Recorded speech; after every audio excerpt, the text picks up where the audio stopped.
लद्दाख से दिल्ली पहुंच रहे सोनम वांगचुक को सिंगू बॉर्डर पे हिरासत में लिया गया। जी हां, ये तस्वीर इसलिए भी ज़रूरी हो जाती है कि जो सोनम वांगचुक है वो लगातार जलवायु शिक्षाविद यानी एक लंबी लड़ाई लड़ रहे थे। लद्दाख को जिस तरीके से कहा गया कि जब जम्मू कश्मीर से अनुच्छेद 370 ख़त्म किया गया, जिसके बाद लद्दाख को बिना विधायकी के यूनियन टेरिटरी यानी केंद्र शासित बना दिया गया, और जैसे ही लंबे समय से वो प्रयास कर रहे थे और कहा जा रहा था कि वो दिल्ली पहुंचेंगे, एक प्रोटेस्ट करेंगे, अपने तमाम कार्यकर्ताओं के साथ पहुंच रहे थे। उसी बीच देर रात इसी बज पे जब वो सिंगू बॉर्डर पहुंच रहे थे दिल्ली में, उनका प्लान था कि एक साइलेंट प्रोटेस्ट करें। उसी दौरान ये कहा गया कि इस बात का हवाला देते हुए दिल्ली पुलिस का एक ऑर्डर जारी किया गया, जिसमें कहा गया कि दिल्ली में 5 से ज़्यादा लोग इकट्ठे नहीं हो सकते, और दिल्ली बॉर्डर्स के तमाम बॉर्डर्स पर जो कार्यकर्ता हैं यानी हथियार या कई ऐसी चीज़ें लेके नहीं आ सकते। तो ऐसे में जब सोनम वांगचुक अपने साथियों के साथ इसी बस में दिल्ली की तरफ यानी कहा जाए कि पहुंच रहे थे, उसी दौरान सिंगू बॉर्डर पे उन्हें रोक लिया गया। यानी ये कहा जा सकता है कि जिस लड़ाई को वो लंबे समय से लड़ रहे थे और जिस तरीके से कोशिश कर रहे थे कि दिल्ली पहुंचकर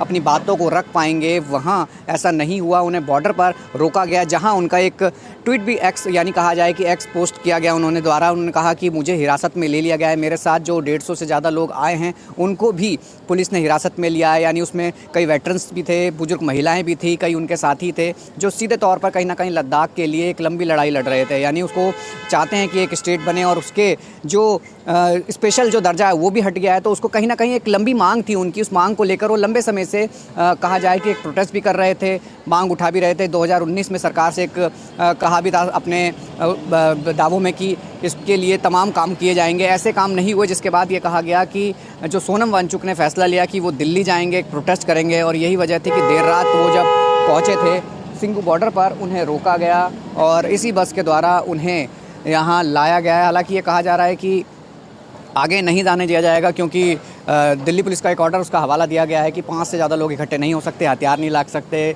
गैदरिंग नहीं हो सकती, और कहीं ऐसी कहा जाए कि दिल्ली में गैदरिंग हो सकती है, यानी कहीं ऐसी मूवमेंट हो सकती है। तो ऐसे में जो धारा लगाई यानी भारतीय न्याय संहिता 163 लगाई गई है, वो इसी लगाई है कि कोई ऐसा मूवमेंट दिल्ली के अंदर नहीं हो सकता। इसी वजह से बॉर्डर पर इन्हें रोका गया, और माना यह जा रहा है कि रोकने की वजह से ही इन्हें यहाँ रखा गया। हालांकि अब आगे क्या होगा इस मामले में ये देखना होगा, लेकिन ये ज़रूर है एक्सपोर्ट्स के जरिए उन्होंने सीधे तौर पर कहा गया कि हिरासत में लिया गया। वहीं उनके पक्ष में राहुल गांधी यानी नेता विपक्ष ने भी एक सवाल खड़ा किया है कि इनकी हिरासत कितनी जायज़ है। यानी तमाम वो सवाल सीधे तौर पर किए हैं, लेकिन जिस तरीके की तस्वीर है वो यही है कि फ़िलहाल तमाम लोग सोनम वांगचुक पुलिस हिरासत में है, और कहा जाए कि जिस लड़ाई को वो लड़ रहे हैं, उन्होंने ये भी कहा है कि इस लड़ाई को भी आगे जारी रखेंगे। कैमरामैन अभिनाथ के साथ राहुल प्रकाश, न्यूज़ 24 दिल्ली।